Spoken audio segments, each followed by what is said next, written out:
आज का यह क्लास जिला प्रशासन और जिला कलेक्टर के क्लास का कंटिन्यूएशन क्लास है।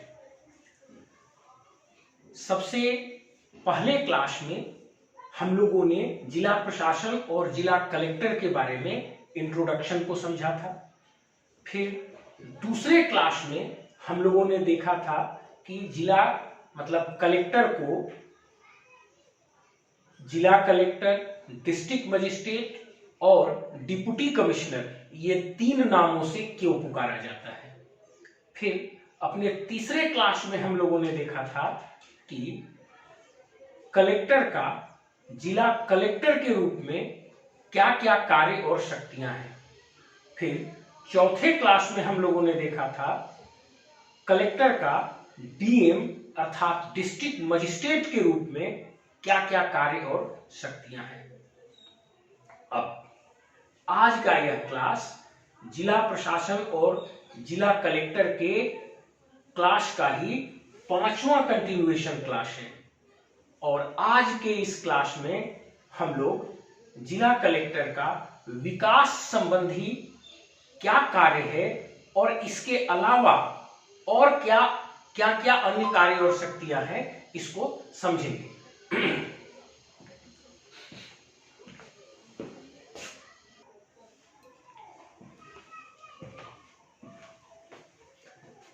देखिए, विकास प्रशासन का मतलब होता है देश के नागरिकों के सामाजिक और आर्थिक उत्थान के लिए जो प्रशासन किया जाता है, अर्थात देश के नागरिकों के सामाजिक आर्थिक उत्थान के लिए किया जाने वाला प्रशासन विकास प्रशासन कहलाता है।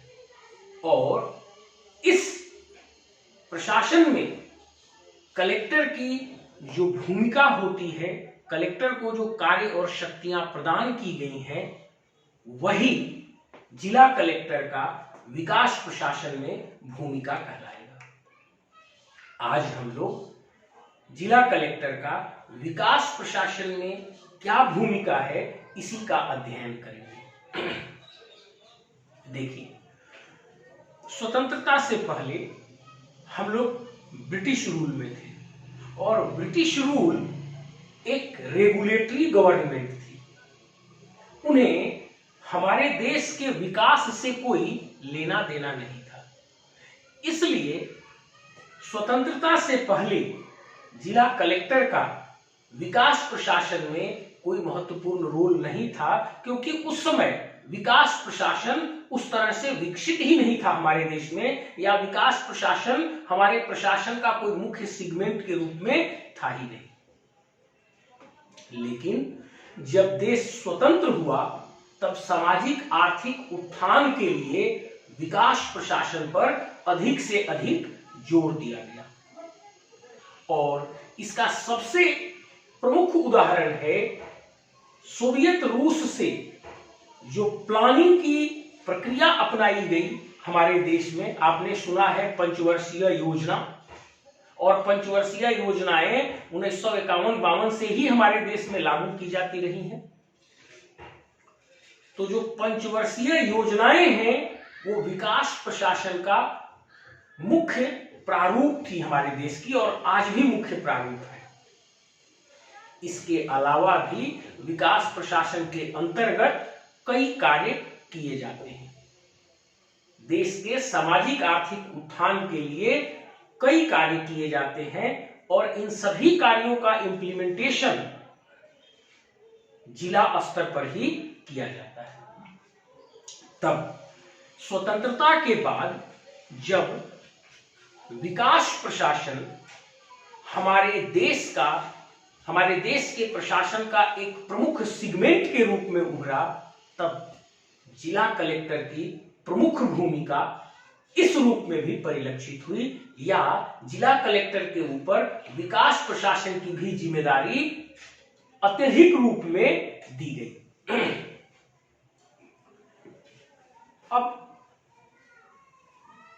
पूरे देश में प्रत्येक राज्य में विकास प्रशासन के संबंध में जो प्रशासनिक व्यवस्था है जिला स्तर पर, या जो प्रशासनिक पैटर्न है, वह एक समान नहीं।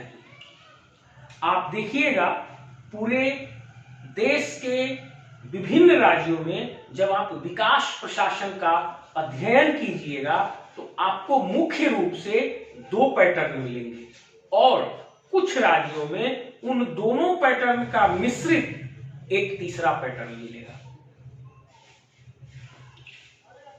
यदि आप जिला कलेक्टर का विकास प्रशासन में भूमिका का विश्लेषण करेंगे तो आपको मुख्य रूप से 2 पैटर्न दिखाई देंगे। जो पहला पैटर्न है वह है तमिलनाडु राजस्थान का पैटर्न और जो दूसरा पैटर्न है वह है गुजरात और महाराष्ट्र का पैटर्न। और जो तीसरा पैटर्न है कुछ राज्यों में वो इन दोनों का एक तरह से मिश्रण है, इन दोनों का एक तरह से मिश्रण है। पहले देखिए, जो विकास प्रशासन का पहला पैटर्न है तमिलनाडु राजस्थान पैटर्न। इस तमिलनाडु राजस्थान पैटर्न में कलेक्टर को ही डिस्ट्रिक्ट डेवलपमेंट ऑफिसर का पद दिया जाता है या डिस्ट्रिक्ट डेवलपमेंट कमिश्नर का पद दिया जाता है। फिर से रिपीट करता हूं, ध्यान से सुनिए। जो विकास प्रशासन में तमिलनाडु राजस्थान का पैटर्न है, इस पैटर्न में कलेक्टर को ही डिस्ट्रिक्ट डेवलपमेंट ऑफिसर या डिस्ट्रिक्ट डेवलपमेंट कमिश्नर का पद दिया जाता है और संपूर्ण विकास प्रशासन को कलेक्टर के कंट्रोल में ला दिया जाता है। अब जिला स्तर पर जितने भी पदाधिकारी, चाहे वो प्रशासनिक विंग से हो चाहे वो तकनीकी और इंजीनियरिंग विंग से हो, जो लोग काम करते हैं विकास प्रशासन के लिए, वे सभी जिला कलेक्टर के कंट्रोल में कार्य करते हैं। और इस स्थिति में कलेक्टर जो है वो डिस्ट्रिक्ट डेवलपमेंट ऑफिसर के रूप में विकास प्रशासन में इंगेज्ड सभी पदाधिकारियों को नियंत्रित करता है और उनका सीआर भी लिखता है। एक बात और यहां पर ध्यान दीजिए, जो विकास प्रशासन में इंगेज्ड प्रशासनिक पदाधिकारी हैं वे तो निश्चित रूप से सीधे जिला कलेक्टर के नियंत्रण में है ही, लेकिन जो तकनीकी पदाधिकारी हैं वे तकनीकी मामलों में अपने विभागीय पदसोपान के उच्चाधिकारियों से सलाह लेते हैं, निर्देशन लेते हैं। लेकिन जब विकास प्रशासन के एक्चुअल इंप्लीमेंटेशन की बात आती है तब उन्हें जिला कलेक्टर अर्थात डिस्ट्रिक्ट डेवलपमेंट ऑफिसर के प्रशासनिक नियंत्रण में ही कार्य करना पड़ता है। इस तरह से यदि आप इस पैटर्न को देखेंगे तो इस पैटर्न में जिला कलेक्टर ही डिस्ट्रिक्ट डेवलपमेंट ऑफिसर होता है या डिस्ट्रिक्ट डेवलपमेंट कमिश्नर कहलाता है और संपूर्ण विकास प्रशासन की जिम्मेदारी इसी के कंधों पर होती है और इसी के नेतृत्व में पूरा विकास प्रशासन कार्य करता है।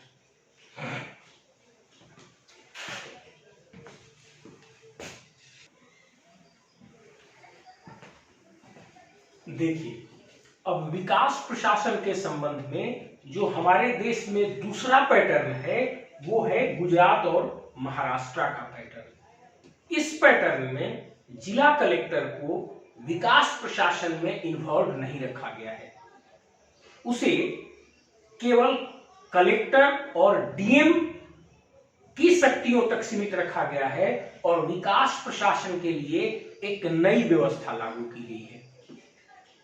गुजरात और महाराष्ट्र पैटर्न में विकास प्रशासन का संपूर्ण नेतृत्व जिला परिषद के हाथों में दे दिया गया है। जिला परिषद यह जिला स्तरीय चुनी हुई निकाय है।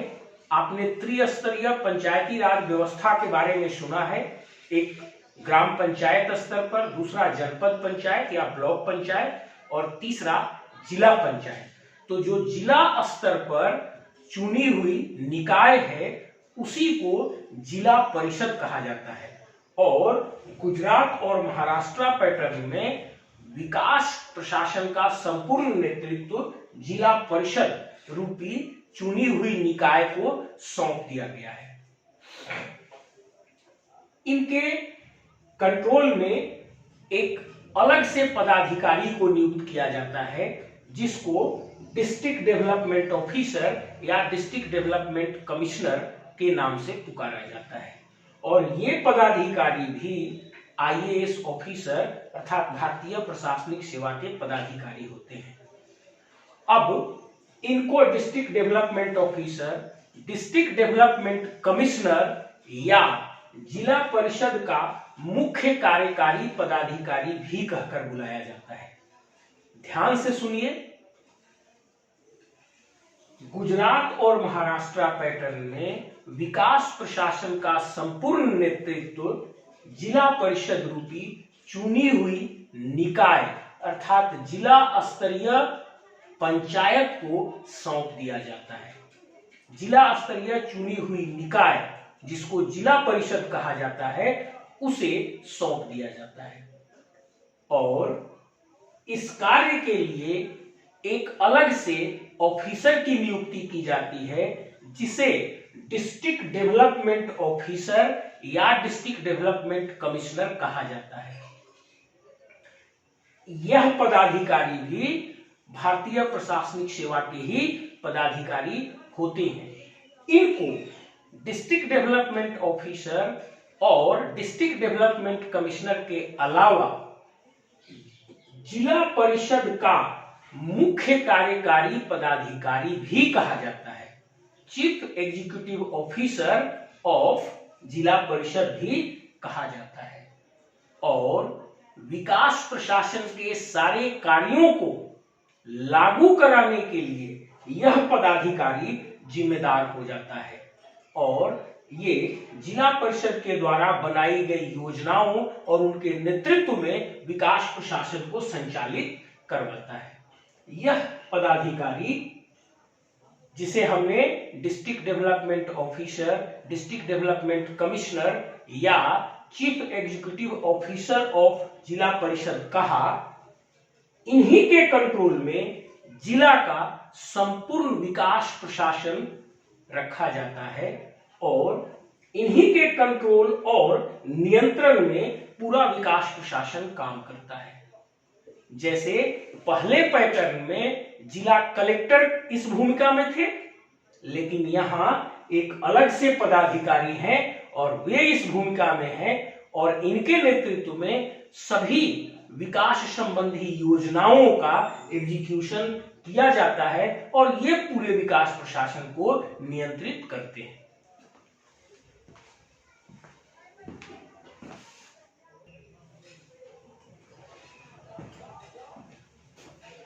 अब देखिए, मैंने आपको कहा था कि तमिलनाडु राजस्थान पैटर्न और गुजरात महाराष्ट्र पैटर्न के अलावा भी एक मिश्रण आपको दिखाई देगा। जैसे हम बिहार और झारखंड में विकास प्रशासन को अगर आप देखिएगा तो यहां पर भी जिला परिषद है, त्रिस्तरीय पंचायती राज व्यवस्था है, तो यहां पर भी जिला परिषद है। अब जिला परिषद के नेतृत्व और मार्गदर्शन में विकास कार्य किया जाता है। इस कार्य को करने के लिए यहां पर भी एक ऑफिसर की नियुक्ति की जाती है, जिसको डीडीसी या डिस्ट्रिक्ट डेवलपमेंट कमिश्नर कहा जाता है। यहां जो नियुक्ति की जाती है डीडीसी की, ये भारतीय प्रशासनिक सेवा के पदाधिकारी यदा कदा होते हैं। मुख्य रूप से प्रत्येक जिले में राज्य प्रशासनिक सेवा, मतलब बिहार प्रशासनिक सेवा या झारखंड प्रशासनिक सेवा के पदाधिकारी को डीडीसी या डिस्ट्रिक्ट डेवलपमेंट कमिश्नर के रूप में प्रतिनियुक्त किया जाता है। कभी कभी जब नए आईएएस अधिकारी प्रशिक्षण में होते हैं, तब उस दौरान उन लोगों को शुरुआती दौर में डीडीसी के पद पर नियुक्त किया जाता है। अन्यथा सामान्य रूप से जो परंपरा चलती है, वो परंपरा ये है कि राज्य प्रशासनिक सेवा के एक सीनियर पदाधिकारी, एक वरिष्ठ पदाधिकारी को डिस्ट्रिक्ट डेवलपमेंट कमिश्नर के रूप में राज्य सरकार की ओर से प्रतिनियुक्त किया जाता है। यही डिस्ट्रिक्ट डेवलपमेंट कमिश्नर इस जिला परिषद का मुख्य कार्यपालक पदाधिकारी होता है और इन्हीं के नेतृत्व में जिला का संपूर्ण विकास प्रशासन काम करता है। अब विकास प्रशासन जो इन राज्यों में काम करता है उसको थोड़ा डिटेल में आप देख लीजिए। आपको पता है कि 1952 से ब्लॉक डेवलपमेंट प्रोग्राम की शुरुआत हुई थी और उसी के तहत प्रत्येक जिला को कई छोटे छोटे डेवलपमेंटल ब्लॉक्स में विभाजित किया गया था और उस क्षेत्र के लिए, उस क्षेत्र के विकास के लिए एक पदाधिकारी को नियुक्त किया जाता रहा है जिसे ब्लॉक डेवलपमेंट ऑफिसर कहा जाता है, जो उस पर्टिकुलर क्षेत्र के विकास के लिए, विकास प्रशासन के लिए जिम्मेदार होता है। अब आप देख लीजिए, जिला परिषद के नेतृत्व और निर्देशन में डिस्ट्रिक्ट डेवलपमेंट कमिश्नर जो राज्य प्रशासनिक सेवा के वरिष्ठ पदाधिकारी हैं और जो जिला परिषद के मुख्य कार्यपालक पदाधिकारी हैं। इस डीडीसी के कंट्रोल में सभी ब्लॉक्स में, जिला कई ब्लॉक्स में विभाजित है और प्रत्येक ब्लॉक्स में एक ब्लॉक कार्यालय है जिसका मुख्य ब्लॉक डेवलपमेंट ऑफिसर होता है। अब इस डीडीसी के नेतृत्व में सभी ब्लॉक डेवलपमेंट कार्यालय, बीडीओ कार्यालय और बीडीओ कार्य करते हैं। जितनी भी विकासात्मक योजनाओं को लागू किया जाता है वो मुख्य रूप से ब्लॉक डेवलपमेंट कार्यालय के स्तर पर ही लागू किया जाता है, अर्थात बीडीओ के कार्यालय के स्तर पर ही लागू किया जाता है और बीडीओ के नेतृत्व, मार्गदर्शन और नियंत्रण में किया जाता है। इसका मतलब मैं ऐसे आपसे कहूं कि विकास प्रशासन के मामले में बिहार और झारखंड में ब्लॉक डेवलपमेंट ऑफिसर ही सबसे कटिंग एज का ऑफिसर है, सबसे लोएस्ट ऑफिसर है या सबसे ग्राउंड ऑफिसर है और मूल रूप से यही विकास प्रशासन का मुख्य एग्जीक्यूटर है या मुख्य एग्जीक्यूटिव एजेंसी है या मुख्य कार्यकारी पदाधिकारी है। मतलब विकास की योजनाएं मुख्य रूप से बीडीओ के नियंत्रण और निर्देशन में ब्लॉक स्तर पर ही की जाती हैं और डिस्ट्रिक्ट डेवलपमेंट कमिश्नर अर्थात डीडीसी इन सभी बीडीओ का नियंत्रण और मार्ग निर्देशन करते हैं और ये अल्टीमेटली जिला परिषद के नियंत्रण में कार्य करते हैं। मेरे ख्याल में यह आपको स्पष्ट हो गया होगा। अब लेकिन यहां पर मैं आपको, मेरे समझ से दोहराने की जरूरत नहीं है, आपको स्पष्ट हो गया होगा। यहाँ पर डीडीसी है, यहाँ पर ब्लॉक कार्यालय या ब्लॉक डेवलपमेंट कार्यालय है और प्रत्येक ब्लॉक कार्यालय का हेड बीडीओ होता है और बीडीओ के नियंत्रण और निर्देशन में कार्यों को एग्जीक्यूट, विकासात्मक कार्यों को लागू कराया जाता है और डीडीसी उसका नियंत्रण और निर्देशन करते हैं, मासिक रूप से उसकी समीक्षा करते हैं और जिला परिषद को भी सूचित करते हैं, राज्य सरकार को भी सूचित करते हैं। अब देखिए, यहां पर एक बात मैं आपको कहना चाहता हूं, ऐसा नहीं है कि इन राज्यों में जिला कलेक्टर को विकास प्रशासन से बिल्कुल अलूफ रखा गया है या उनका कोई नियंत्रण इन पर नहीं है, ऐसा नहीं। कई ऐसी योजनाएं हैं, कई ऐसी सरकार की फंड हैं जिसमें जिला कलेक्टर को भी भूमिका दी गई है और जिला कलेक्टर का भी नियंत्रण दिया गया है। जैसे मैं एक उदाहरण लेता हूं, यदि आप मनरेगा की बात करेंगे तो इसमें जिला कलेक्टर का भी नियंत्रण होता है।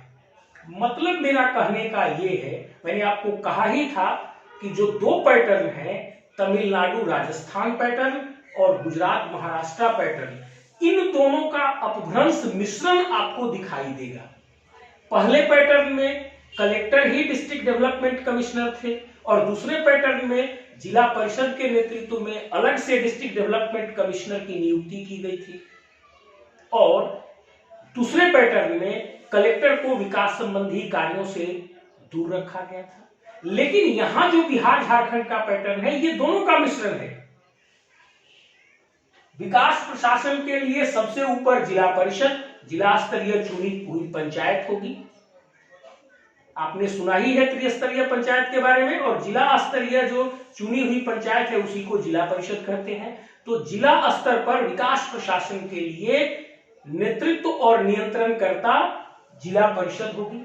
जिला परिषद के कंट्रोल में डिस्ट्रिक्ट डेवलपमेंट कमिश्नर की नियुक्ति की जाती है, जो राज्य प्रशासनिक सेवा के पदाधिकारी होते हैं, वरिष्ठ पदाधिकारी, और उनके कंट्रोल में ब्लॉक डेवलपमेंट ऑफिसर्स और ब्लॉक डेवलपमेंट कार्यालय होते हैं, जहां पर एग्जीक्यूशन किया जाता है। और मुख्य रूप से विकास प्रशासन में यही लोग इन्वॉल्व होते हैं, लेकिन जिला कलेक्टर को पूर्ण रूप से विकास प्रशासन से दूर नहीं रखा गया है। कई ऐसे विकासात्मक कार्य हैं, कई ऐसे विकास संबंधी फंड हैं जिनकी संचिका अप्रूवल के लिए कलेक्टर के पास जाती है और उनके अप्रूवल के बाद ही कार्यलाभ चालू किया जाता है या उसमें भुगतान की जाती है। इसका मतलब यह है कि यह जो बिहार झारखंड का पैटर्न है वह उन दोनों पैटर्न के कुछ कुछ चीजों को लेकर एक मिश्रित पैटर्न के रूप में बनाया गया है। और यहां पर मुख्य रूप से यह जो पद सोपान देख रहे हैं, विकास प्रशासन के लिए यही पद सोपान मुख्य रूप से जिम्मेदार है, लेकिन कई जगहों पर, कई फंड में जिला कलेक्टर का बहुत हद तक नियंत्रण होता है। अर्थात जिला कलेक्टर को विकास प्रशासन के बोझ से थोड़ा कम किया गया है, बिल्कुल हटाया नहीं गया है। यहां पर कई विकासात्मक कार्यों और फंडों में जिला कलेक्टर का नियंत्रण रहता है और उनके पास संचिका जाती है और उनके अप्रूवल के बाद ही वह विकासात्मक कार्य होता है। मतलब यह तीसरा पैटर्न है जिसमें जिला कलेक्टर को भी विकास कार्यों में बहुत हद तक नियंत्रण रखा गया है।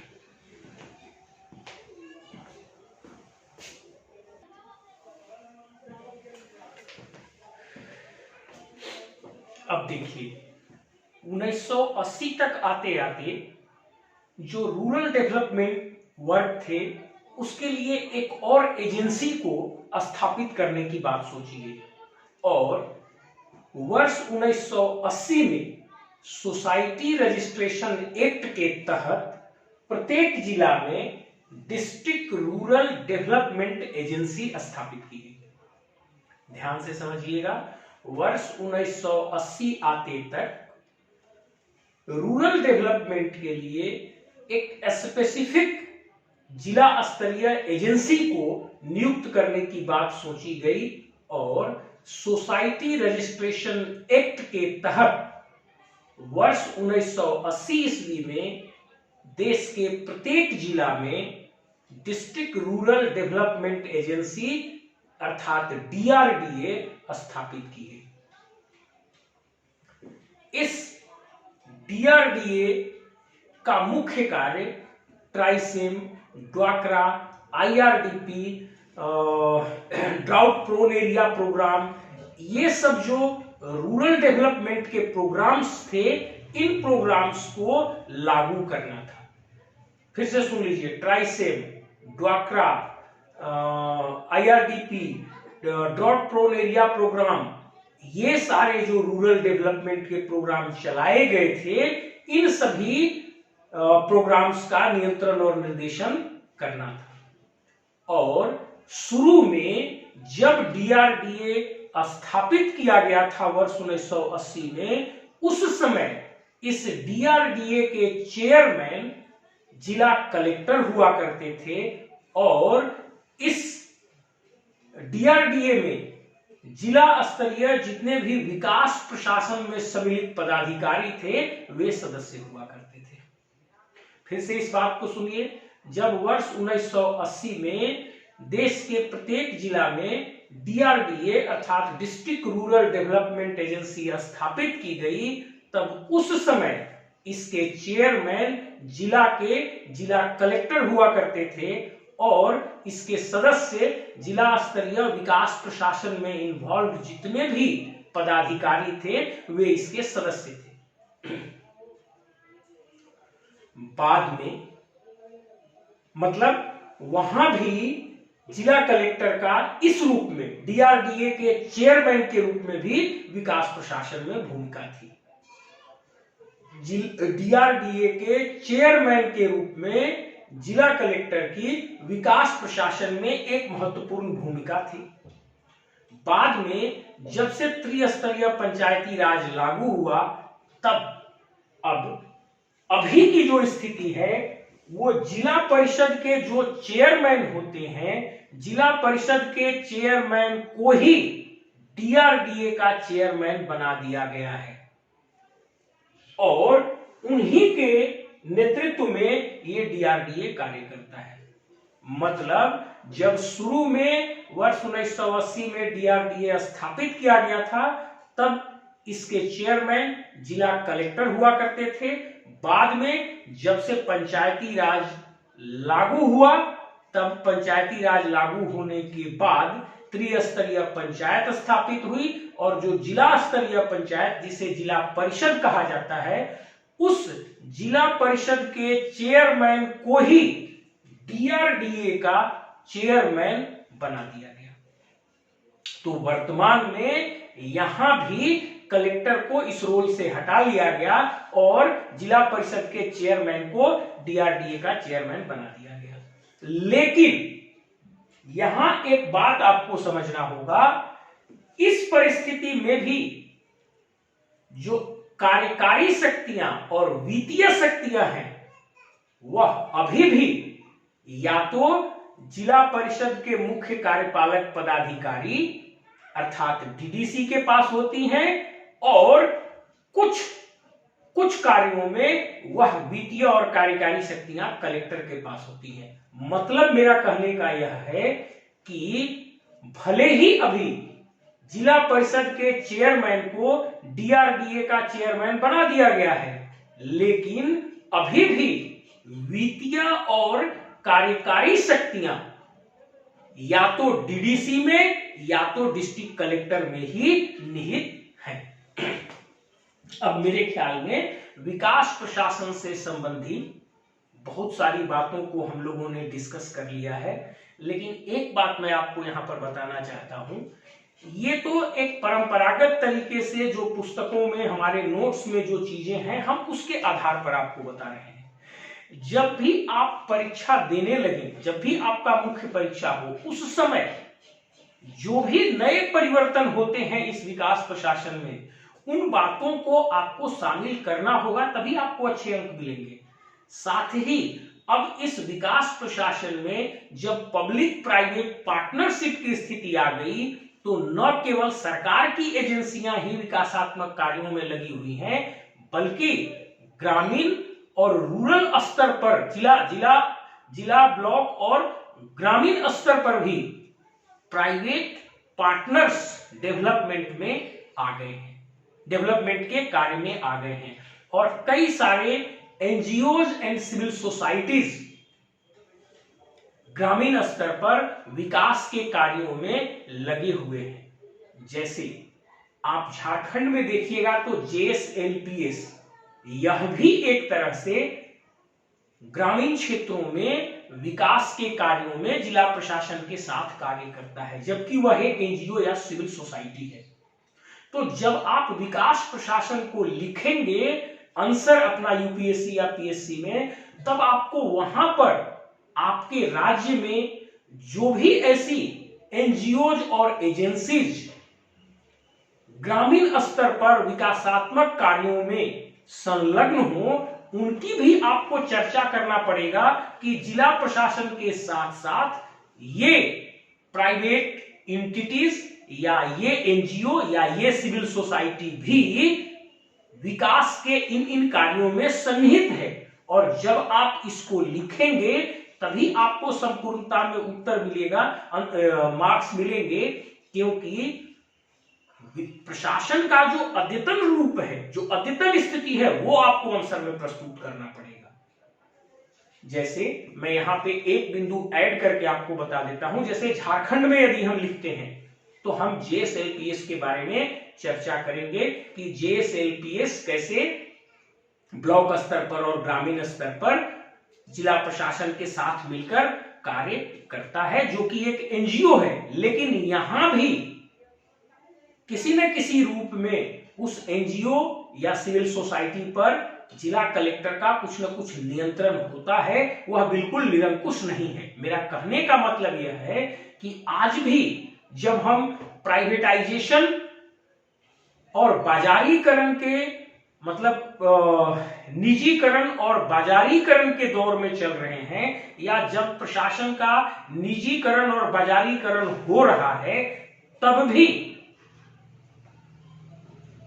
आज भी जब प्रशासन में निजीकरण और बाजारीकरण अपने चरम पर है, या निजीकरण और बाजारीकरण का बोलबाला है, और विकास प्रशासन में सरकारी प्रशासन के साथ साथ निजी प्रशासन और सिविल सोसाइटी बहुत हद तक एक पार्टिसिपेंट के रूप में कार्य करने लगे हैं, तब भी जिला कलेक्टर का या डिस्ट्रिक्ट डेवलपमेंट कमिश्नर का नियंत्रण उन निजी प्राइवेट एजेंसीज पर, एनजीओज पर और सिविल सोसाइटीज पर होता है। वे निरंकुश होकर कार्य नहीं करते। मेरा कहने का मतलब इतना सा है कि अब विकास प्रशासन में केवल सरकारी एजेंसियां ही कार्य नहीं करती, बल्कि निजी संस्थान, एनजीओज और सिविल सोसाइटी भी काम करते हैं, और वो विकास और जिला स्तरीय विकास प्रशासन के साथ कंधे से कंधा मिलाकर काम करते हैं। लेकिन भले वो निजी हो, एनजीओ हो और सिविल सोसाइटी हो, उन पर भी जिला कलेक्टर का या डिस्ट्रिक्ट डेवलपमेंट कमिश्नर का किसी न किसी रूप में नियंत्रण होता है, ताकि उनके कार्यों का समन्वयन अर्थात कोऑर्डिनेशन सरकारी एजेंसी के साथ किया जा सके और बेहतर से बेहतर रिजल्ट निकाला जा सके। अब विकास प्रशासन, मेरे समझ से विकास प्रशासन में जिला कलेक्टर की भूमिका और कैसे बदलती रही है, और वर्तमान में भी कैसे ये बदलती रही है, और जिला कलेक्टर अभी भी एक कोऑर्डिनेटर के रूप में कैसे कार्य कर रहा है, इन चीजों को लगभग हम लोग समझ चुके हैं। अभी भी यह सत्य है कि कहीं ना कहीं जिला कलेक्टर का विकास प्रशासन पर भी काफी हद तक नियंत्रण है, और यह सरकारी और निजी संस्थानों के विकासात्मक कार्यों में समन्वय करते हैं, समय समय पर इनकी बैठक बुलाते हैं और समन्वय करके इस प्रशासन को आगे बढ़ाते हैं। अब इसके बाद इसी क्लास में हम जिला कलेक्टर की अन्य भूमिका को भी देखेंगे।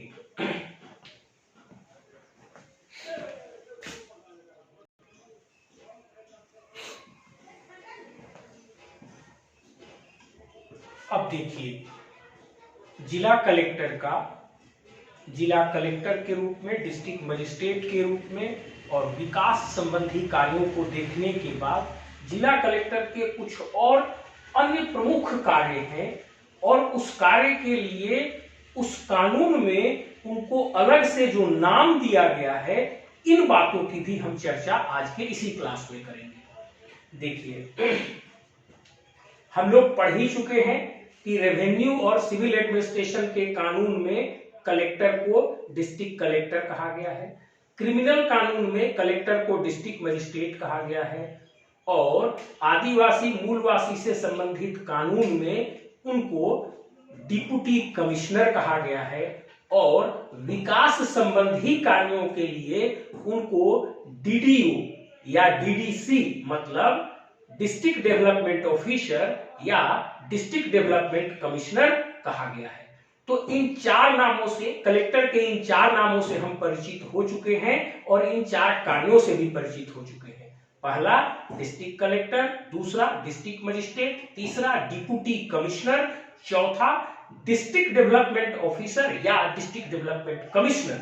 और इन चारों रोल में उनकी कार्य और शक्तियों को हम लोग अब तक देख चुके हैं। इसके बाद भी कई और कार्य हैं जिनमें कानून की ओर से उन्हें अलग पद और शक्तियां प्रदान की गई हैं। मतलब जिस कानून से उनको कार्य दिए गए हैं उसी कानून में उनको एक पद भी प्रदान किया गया है और उन चीजों की चर्चा आज हम अभी इस क्लास में करेंगे। देखिए, उन चार के अलावा जो कुछ प्रमुख हैं, ऐसे तो बहुत हैं, कुछ प्रमुख हैं, हम उनकी चर्चा करेंगे। पहला देखिए, डिस्ट्रिक्ट इलेक्शन ऑफिसर। हम लोग प्रजातंत्र में हैं, प्रत्येक 5 साल के बाद चुनाव होता है, केंद्र स्तर पर, राज्य स्तर पर और पंचायत स्तर पर। जिला स्तर पर चुनाव के कार्यों की संपूर्ण जिम्मेदारी जिला कलेक्टर के ऊपर होती है। इसीलिए जो पीपुल्स रिप्रेजेंटेटिव एक्ट है और रूल है उसमें जिला कलेक्टर को डिस्ट्रिक्ट इलेक्शन ऑफिसर का पद दिया गया है, अर्थात जिला निर्वाचन पदाधिकारी का पद दिया गया है और डिस्ट्रिक्ट इलेक्शन ऑफिसर अर्थात जिला निर्वाचन पदाधिकारी के रूप में निर्वाचन कार्यों को संपूर्ण कराने की संपूर्ण जिम्मेदारी जिला कलेक्टर के ऊपर होती है और इस रूप में उन्हें डिस्ट्रिक्ट इलेक्शन ऑफिसर कहा जाता है। पूरे साल मतदाता सूची में पुनरीक्षण और सुधार होते रहता है। यह कार्य भी डिस्ट्रिक्ट इलेक्शन ऑफिसर की कैपेसिटी में ही कराते हैं। मतलब डिस्ट्रिक्ट इलेक्शन ऑफिसर की कैपेसिटी में वे मतदाता सूची में सतत सुधार करवाते रहते हैं और प्रत्येक 5 वर्ष पर या बीच में भी मध्यवर्ती जो भी चुनाव होते हैं उस चुनाव को साफ सुथरे तरीके से संपन्न कराने की संपूर्ण जिम्मेदारी और संपूर्ण शक्तियां जिला कलेक्टर में निहित होती हैं और इस रूप में उन्हें डिस्ट्रिक्ट इलेक्शन ऑफिसर कहा जाता है। यहां पर आप रिटर्निंग ऑफिसर का भी नाम सुने होंगे, आरओ है, आरओ आप सुने होंगे, आरओ रिटर्निंग ऑफिसर। तो इस रूप में जिला कलेक्टर रिटर्निंग ऑफिसर का भी काम करते हैं। ठीक है, अब जो है जिला निर्वाचन पदाधिकारी ये पहला हुआ और इस रूप में वे जिला में मतदाता पुनरीक्षण और चुनाव संपन्न कराने के लिए जिम्मेदार होते हैं और इस रूप में उन्हें बहुत ही वास्ट शक्तियां प्रदान की गई हैं। और आप ये भी जानते हैं कि जब मॉडल कोड ऑफ कंडक्ट लागू हो जाता है चुनाव के लिए, तब चुनी हुई सरकार अपनी शक्ति में नहीं होती। उस समय संपूर्ण प्रशासन निर्वाचन आयोग, संविधान के अनुच्छेद 324 के तहत गठित निर्वाचन आयोग में संपूर्ण प्रशासन चला जाता है और उस समय जब जिला कलेक्टर निर्वाचन के कार्य के लिए डिस्ट्रिक्ट इलेक्शन ऑफिसर के रूप में कार्य करते हैं, तब वे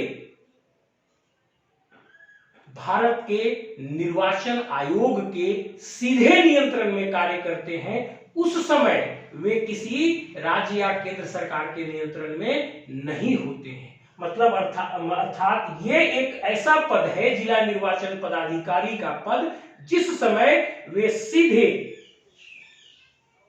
भारत के निर्वाचन आयोग के नियंत्रण में कार्य करते हैं और चुनाव को संपूर्ण कराते हैं और इसके लिए सभी शक्तियां उनमें निहित होती हैं और पूरा जिला प्रशासन उनके नियंत्रण और निर्देशन पर काम करता है। अब दूसरा, डिस्ट्रिक्ट सेंसस ऑफिसर। आप जानते हैं प्रत्येक 10 वर्ष के बाद हमारे यहां जनगणना होती है जिससे हमारी जनसंख्या की गिनती की जाती है। तो जनगणना कानून में कलेक्टर को डिस्ट्रिक्ट सेंसस ऑफिसर का पद दिया गया है और डिस्ट्रिक्ट सेंसस ऑफिसर के रूप में वे प्रत्येक 10 वर्ष पर जनगणना का कार्य संपन्न कराते हैं और इसकी सूचना राज्य सरकार और केंद्र सरकार को देते हैं। और इसके लिए वे जिला के प्रशासनिक मशीनरी का ही प्रयोग करते हैं। अब तीसरा, चीफ प्रोटोकॉल ऑफिसर। यदि जिला में कोई भी व्यक्ति कहीं बाहर से आता है तो प्रोटोकॉल ऑफिसर के रूप में जिला कलेक्टर ही काम करते हैं, वही अगुवाई करते हैं और एक कटसी या प्रोटोकॉल जो कहिएगा वो कटसी और प्रोटोकॉल प्रदान करने के लिए जिला कलेक्टर ही जिम्मेदार होते हैं और इसीलिए उनको चीफ प्रोटोकॉल ऑफिसर भी जिला का कहा जाता है। अब देखिए अगला जो है रिप्रेजेंटेटिव ऑफ स्टेट गवर्नमेंट। जिला स्तर पर राज्य सरकार के कई विभाग के कार्यालय होते हैं और उनके अपने विभागीय प्रमुख होते हैं। जैसे पुलिस विभाग को देखिएगा तो सुपरिंटेंडेंट ऑफ पुलिस उनके विभाग के हेड होते हैं। शिक्षा विभाग को देखिएगा तो डिस्ट्रिक्ट एजुकेशन ऑफिसर या डीईओ होते हैं। इस प्रकार से अलग अलग विभाग के अलग अलग डिस्ट्रिक्ट हेड होते हैं जिला में, मतलब अलग अलग विभाग के अलग अलग ऑफिस होते हैं जिला में और प्रत्येक ऑफिस का उनका एक प्रत्येक ऑफिस में उनका एक विभागीय हेड होता है और वे अपने विभाग को रिप्रेजेंट कर सकते हैं। लेकिन जिला के स्तर पर जब सरकार को रिप्रेजेंट करना होता है तब जिला कलेक्टर आते हैं। मतलब जिला स्तर पर जो प्रत्येक विभाग के पदाधिकारी होते हैं वे अपने विभाग को रिप्रेजेंट कर सकते हैं, लेकिन जिला स्तर पर जब सरकार को रिप्रेजेंट करना होता है तब जिला स्तर पर राज्य सरकार का रिप्रेजेंटेटिव या राज्य सरकार का प्रतिनिधि या राज्य सरकार का प्रतिनिधिकर्ता जिला कलेक्टर ही होता है और जिला कलेक्टर ही राज्य सरकार का प्रतिनिधि होता है। अब अगला है public relation officer of the government. आज आप प्रजातंत्र में हैं, आपको पब्लिक के साथ रिलेशन बहुत अच्छा रखना है, तभी आपकी सरकार लंबी अवधि के लिए रह सकती है और आप पब्लिक के लिए ही और पब्लिक के द्वारा ही बनाए गए सरकार हैं। इस स्थिति में प्रत्येक सरकार अपना पब्लिक के साथ रिलेशन पर बहुत ध्यान देती है और उसे बेहतर बनाए रखती है और जिला की जो प्रजा है वो किसी भी काम में जो निचले स्तर पर नहीं होता है वो जाके जिला कलेक्टर से ही मिलते हैं, उनकी सुनवाई कलेक्टर ही करते हैं। तो एक तरह से जो पब्लिक रिलेशन ऑफिसर हैं जिला के वे हमारे जिला कलेक्टर ही हैं और सरकारी कार्यालयों का, सरकार का पब्लिक के साथ बहुत बेहतर रिश्ता बना रहे इसका ख्याल रखने की जिम्मेदारी भी जिला कलेक्टर की होती है और नागरिकों को विभिन्न प्रकार की सुविधाएं प्रदान करके उनकी दुखों को सुनकर उसका हल करते हैं और उनको सुविधाएं प्रदान करते हैं और इस प्रकार से जिला कलेक्टर एक पब्लिक रिलेशन ऑफिसर की कैपेसिटी में भी काम करते हैं। अब है वेलफेयर वर्क, कल्याणकारी योजनाएं। आप जान ही रहे हैं कि सामाजिक आर्थिक रूप से हमारा देश या राज्य कितना पिछड़ा हुआ है। यहाँ पर लोगों को भोजन, कपड़ा, पेंशन आदि की जरूरत होती है। अब जितनी भी कल्याणकारी योजनाएं हैं इसमें कलेक्टर की बहुत बड़ी महत्वपूर्ण भूमिका है और इन्हीं के नेतृत्व में ये कार्य की जाती है। सिविल सप्लाई और फूड की जो राशन दुकान है हमारे यहाँ पूरे भारत देश के प्रत्येक राज्य में राशन दुकान या सरकारी दुकान के माध्यम से लोगों को चावल, गेहूं, नमक, मिट्टी तेल, कपड़ा आदि प्रदान किया जाता है। तो ये जो सिविल सप्लाई और फूड के डिस्ट्रीब्यूशन का कार्य है वह जिला कलेक्टर के कंप्लीट कंट्रोल में चलता है और ये सुनिश्चित करते हैं कि उनके जिला के गरीब लोगों को आवश्यकता की चीजें ससमय और सही तरीके से पहुंच जाएं और कोई कष्ट में न रहे। तो ये सिविल सप्लाई और फूड हुआ। अब आप पेंशन योजना के बारे में जानते हैं, कई प्रकार की पेंशन योजनाएं हैं। इंदिरा गांधी वृद्धावस्था पेंशन योजना, विकलांग पेंशन योजना, विधवा पेंशन योजना, विधवा सम्मान पेंशन योजना, आदिम जनजाति मूलवासी पेंशन योजना, इस प्रकार की कई पेंशन योजनाएं हैं जो निःशक्त और कमजोर लोगों को जीवन जीने में मदद प्रदान करती हैं। और ये जो पेंशन योजनाएं हैं अर्थात ये जो पेंशन प्रदान करने वाला वेलफेयर का कार्य है, यह भी जिला कलेक्टर के कंट्रोल में कार्य करता है। यदि कोई व्यक्ति इस बात के लिए योग्य है कि उसे पेंशन मिलना चाहिए और नहीं मिल रहा है, तो वो जिला कलेक्टर के पास जा सकता है और कलेक्टर अपने निर्देशन में उसे पेंशन की सुविधा प्रदान कर सकते हैं। इस प्रकार से उतना ही नहीं, जैसे किसी के पास जमीन नहीं है, घर बनाना है, तो जिला कलेक्टर अपने निर्देशन से उसको जमीन की बंदोबस्ती करवा सकते हैं।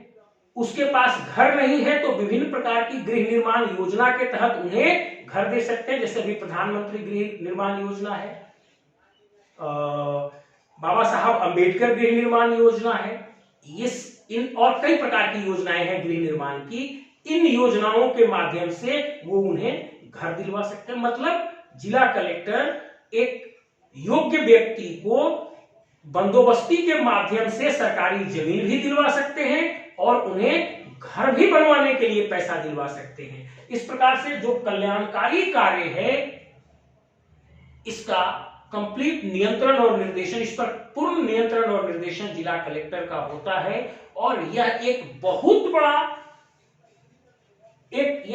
महत्वपूर्ण कार्य है जो कलेक्टर को बहुत फेमस बनाता है, क्योंकि जो लोग नीडी हैं उनके आवश्यकता की चीजें कलेक्टर इन योजनाओं के माध्यम से पूरा करता है। और वह जिला का सरकार, या कई लोग उसे जिला का माई बाप भगवान भी करके पुकारते हैं, उसके पीछे मूल रूप से ये कल्याणकारी योजनाएं हैं। अब है लाइजन विद सेंट्रल डिपार्टमेंट।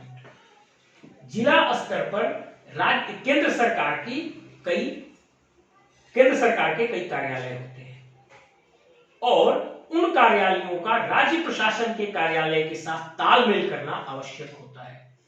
तो जो भी लाइजनिंग होती है केंद्र सरकार और राज्य सरकार के कार्यालयों के बीच जो समन्वय स्थापित करना होता है, वह भी जिला कलेक्टर के द्वारा किया जाता है। कोऑर्डिनेशन मीटिंग बुलाई जाती है जिला में, दोनों प्रकार के कार्यालय के पदाधिकारियों का, मतलब केंद्र सरकार के पदाधिकारियों को भी और राज्य सरकार के जिला स्तरीय राज्य सरकार के पदाधिकारियों को भी। और उस कोऑर्डिनेशन बैठक में समन्वय बिठाने का काम कलेक्टर करते हैं। उनके साथ लाइजन स्थापित करने का काम भी, तालमेल स्थापित करने का काम भी कलेक्टर करते हैं। अब है लाइजन विथ मिलिट्री। कई जिलों में मिलिट्री इस्टेब्लिशमेंट होती है, तो मिलिट्री इस्टेब्लिशमेंट को कई जरूरतें होती हैं जो जिला प्रशासन से उनको मदद मिलती है, और कई बार जिला प्रशासन को भी मिलिट्री इस्टेब्लिशमेंट से लॉ एंड ऑर्डर के मामले में सुरक्षा लेना होता है। तो इन परिस्थितियों में जो मिलिट्री ऑर्गेनाइजेशन के साथ लाइजन करने का कार्य है, वो भी जिला कलेक्टर के द्वारा किया जाता है। अब आइए नवा, अभी आपदा, डिसास्टर बहुत फ्रीक्वेंट हो गया है।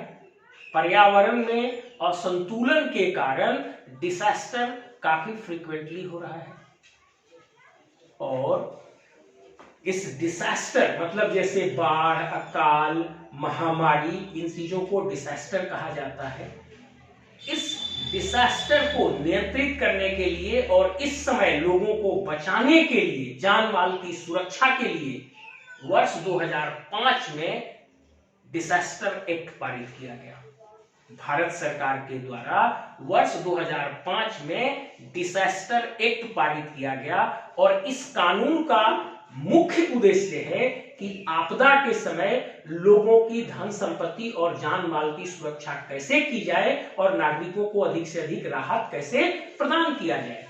इसके लिए देश स्तर पर नेशनल डिसास्टर मैनेजमेंट अथॉरिटी बनाई गई और नेशनल डिसास्टर मैनेजमेंट अथॉरिटी के हेड प्रधानमंत्री होते हैं। राज्य स्तर पर स्टेट डिसास्टर मैनेजमेंट अथॉरिटी बनाई गई जिसके हेड राज्य के मुख्यमंत्री होते हैं। और जिला स्तर पर district disaster management authority DDMA बनाई गई, जिसके हेड जिला कलेक्टर होते हैं।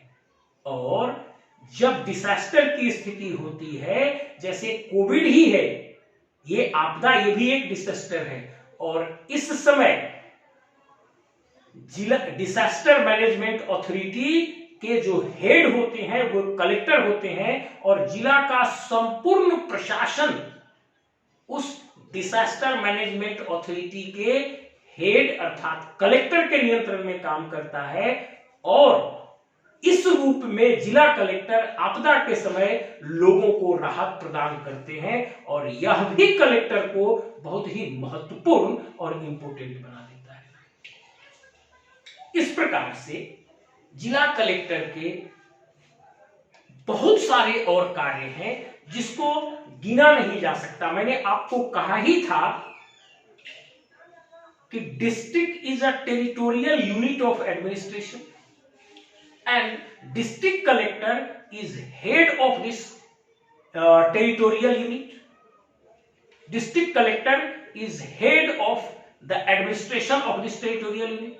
जिला प्रशासन एक क्षेत्रीय प्रशासनिक इकाई है, और इस क्षेत्रीय प्रशासनिक इकाई का प्रमुख प्रशासक जिला कलेक्टर या जिलाधीश होता है। और प्रशासन के कई सारे सेगमेंट हैं, जैसे हाथ की ये 5 उंगलियां हैं, या जैसे आप रस्सी बांटते हैं तो कई सारे पतले पतले थ्रेड या सूता होते हैं, वैसे ही प्रशासन में कई सारे थ्रेड हैं। तो चूंकि जिला कलेक्टर जिला प्रशासन का हेड है, तो वो प्रशासन के सभी सेगमेंट का नियंत्रण कर्ता बन जाता है, और प्रशासन के लगभग सभी सेगमेंट में उसकी भूमिका होती है। तभी वह पूरे जिले के प्रशासन को नियंत्रित कर पाता है और संचालित कर पाता है।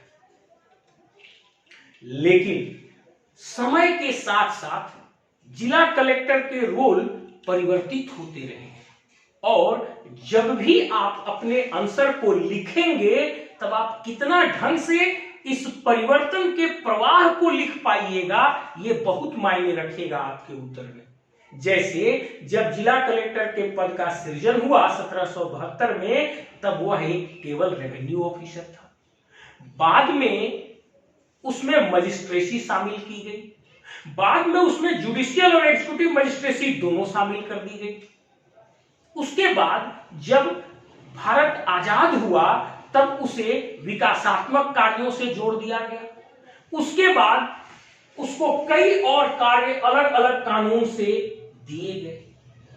अब जब वर्ष 1991 के बाद पूरे विश्व में और भारत में भी बाजारीकरण और निजीकरण का बोलबाला हुआ, तब सरकार की एजेंसीज के साथ साथ निजी संस्थान और एनजीओज को, प्राइवेट एंटिटीज को प्रशासन के कार्य में कंधे से कंधा मिलाकर काम करने के लिए बुलाया गया। बाजार को प्रशासन में बहुत अधिक रोल दिया गया।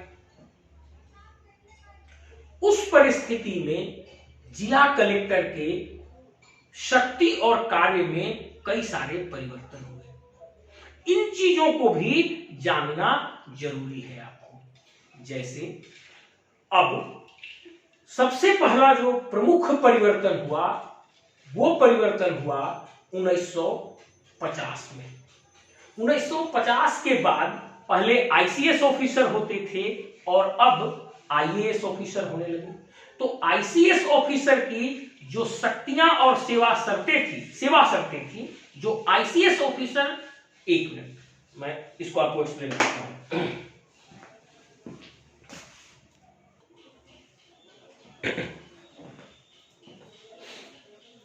अब देखिए, आज के इस क्लास की पूर्णाहुति हम लोग इस विषय से करेंगे कि आज के बदलते परिप्रेक्ष्य में कलेक्टर की क्या भूमिका या क्या स्थिति रह गई है।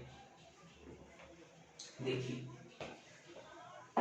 ये आप जानते हैं कि जैसे जैसे समय परिवर्तित होता जाता है, वैसे वैसे किसी भी समाज की सामाजिक, आर्थिक, शैक्षणिक, तकनीकी स्थितियां बदलती चली जाती हैं। और जैसे जैसे सामाजिक, आर्थिक और तकनीकी परिस्थितियां बदलती चली जाती हैं, वैसे वैसे प्रशासनिक व्यवस्था में परिवर्तन आना भी अवश्यंभावी होता है। जब आप लोक प्रशासन के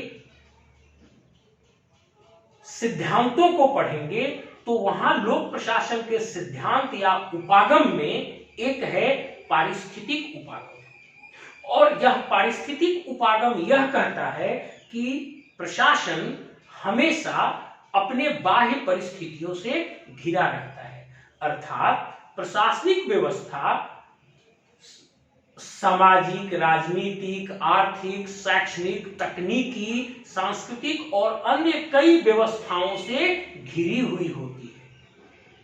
और प्रशासन जिन व्यवस्थाओं से घिरी होती है उन व्यवस्थाओं के अनुरूप होती है। और जैसे जैसे प्रशासन के पर्यावरण में, अर्थात प्रशासन के सामाजिक, आर्थिक, तकनीकी, राजनीतिक, सांस्कृतिक और अन्य पर्यावरण में जैसे जैसे परिवर्तन होते जाता है वैसे वैसे प्रशासन में भी परिवर्तन होता है या परिवर्तन होना अवश्यंभावी है। मतलब जिला कलेक्टर के पद का जब सृजन हुआ था 1772 ईस्वी में, तब से लेकर अभी तक प्रशासन का जो बाहरी पर्यावरण है इसमें आमूलचूल परिवर्तन हो चुका है। राजनीतिक व्यवस्था बदल गई है, तकनीकी विकास कहां से कहां हो गया है, देश का आर्थिक विकास कहां से कहां तक हो गया है, देश का एजुकेशन लेवल कहां से कहां पहुंच गया है, सामाजिक व्यवस्था में कितने परिवर्तन हो चुके हैं, कितनी राजनीतिक जागरूकता लोगों में आ चुकी है। मतलब जब कलेक्टर के पद का सृजन किया गया था तब से लेकर अब तक उसके पर्यावरण में सतत परिवर्तन होता रहा है, और पर्यावरण में होने वाले उस सतत परिवर्तन के अनुसार कलेक्टर के कार्य और शक्तियों में भी सतत परिवर्तन होता रहा है। और आज वो जहां पर बचा है इसका विश्लेषण हमें करना चाहिए। देखिए, क्लास तो थोड़ा लंबा होगा लेकिन इसको धैर्य से पूरा सुनिएगा। अब देखिए, सबसे पहले 1772 ईस्वी में वारेन हेस्टिंग्स के द्वारा बंगाल प्रांत में कलेक्टर के पद का सृजन किया गया था। उस समय कलेक्टर केवल एक रेवेन्यू ऑफिसर था और उसकी कार्य केवल लैंड रेवेन्यू वसूल करने तक सीमित थी। बाद में जब महसूस किया गया कि लैंड रेवेन्यू प्रशासन का कार्य बिना मजिस्ट्रेसी की शक्तियों के नहीं की जा सकती, तब बाद में कलेक्टर में मजिस्ट्रेट की शक्तियां सन्निहित की गई और उस समय कलेक्टर में न्यायिक दंडाधिकारी और कार्यपालक दंडाधिकारी, मतलब न्यायिक मजिस्ट्रेट और कार्यपालक मजिस्ट्रेट दोनों की शक्तियां समाहित कर दी गई। तब कलेक्टर के साथ साथ न्यायिक दंडाधिकारी और कार्यपालक दंडाधिकारी भी बन गए। अब उसके बाद जब धीरे धीरे भारत स्वतंत्र हुआ तब विकासात्मक कार्य भी उसके कंधे पर आए और वह डिस्ट्रिक्ट डेवलपमेंट कमिश्नर भी बन गया। और आपने देखा इसी क्लास में कि कैसे उसके रोल में परिवर्तन हुआ। लेकिन जब देश आजाद हुआ तब सरदार वल्लभ भाई पटेल के पैरवी से या उनकी सिफारिश से 2 अखिल भारतीय सेवाओं को जारी रखा गया, और वह अखिल भारतीय सेवा थी आईसीएस और इंडियन पुलिस। पहले आजादी से पहले आईएएस को आईसीएस कहा जाता था और आजादी के बाद वही आईसीएस आईएएस के रूप में आया। इसी प्रकार से आजादी से पहले आईपीएस को आईपी इंडियन पुलिस कहा जाता था और आजादी के बाद उसे आईपीएस अर्थात इंडियन पुलिस सर्विस के रूप में लाया गया। और सरदार वल्लभ भाई पटेल के सिफारिश से ही इन दोनों अखिल भारतीय सेवाओं को आजादी के बाद भी जारी रखा गया। अब ध्यान से समझिएगा, जो पहले जिला कलेक्टर होते थे, जो आजादी से पहले जो जिला कलेक्टर होते थे वे आईसीएस सेवा के पदाधिकारी होते थे। फिर से इस लाइन को सुनिए, आजादी से पहले जो जिला कलेक्टर होते थे वे इंडियन सिविल सर्विस अर्थात आईसीएस सेवा के पदाधिकारी होते थे और उनको आईसीएस ऑफिसर कहा जाता था और उनकी सेवा की शर्तें और भी अधिक मजबूत थी। जब भारत स्वतंत्र हुआ तब आईसीएस की जगह पर आईएएस पदाधिकारी लाए गए और इन आईएएस पदाधिकारियों की जो सेवा शर्तें हैं यह उतनी मजबूत नहीं है जितनी कि आईसीएस ऑफिसर की सेवा शर्तें हुआ करती थी। इस मामले में और अब जो है यही आईएएस अधिकारी कलेक्टर के रूप में नियुक्त किए जाते हैं। तो इसका मतलब यह है कि आजादी से पहले जो आईसीएस ऑफिसर कलेक्टर के रूप में नियुक्त होते थे उनकी सेवा शर्तें बहुत मजबूत थीं। उसकी तुलना में आजादी के बाद जो आईएएस ऑफिसर जिला कलेक्टर के रूप में नियुक्त होते हैं उनकी सेवा शर्तें उतनी मजबूत और कठोर नहीं है। तो इस मामले में जिला कलेक्टर थोड़ा प्रभावित हुआ क्योंकि जिला कलेक्टर के पद पर बैठने वाला आईसीएस ऑफिसर की सेवा शर्तें अधिक मजबूत थी वर्तमान में कलेक्टर के पद पर बैठने वाले आईएएस ऑफिसर की तुलना में। तो आईसीएस से आईएएस की सेवा शर्तों में परिवर्तन होने से कलेक्टर के पद में या शक्ति में कुछ परिवर्तन हुआ, कुछ कमी हुई। ये पहली बात।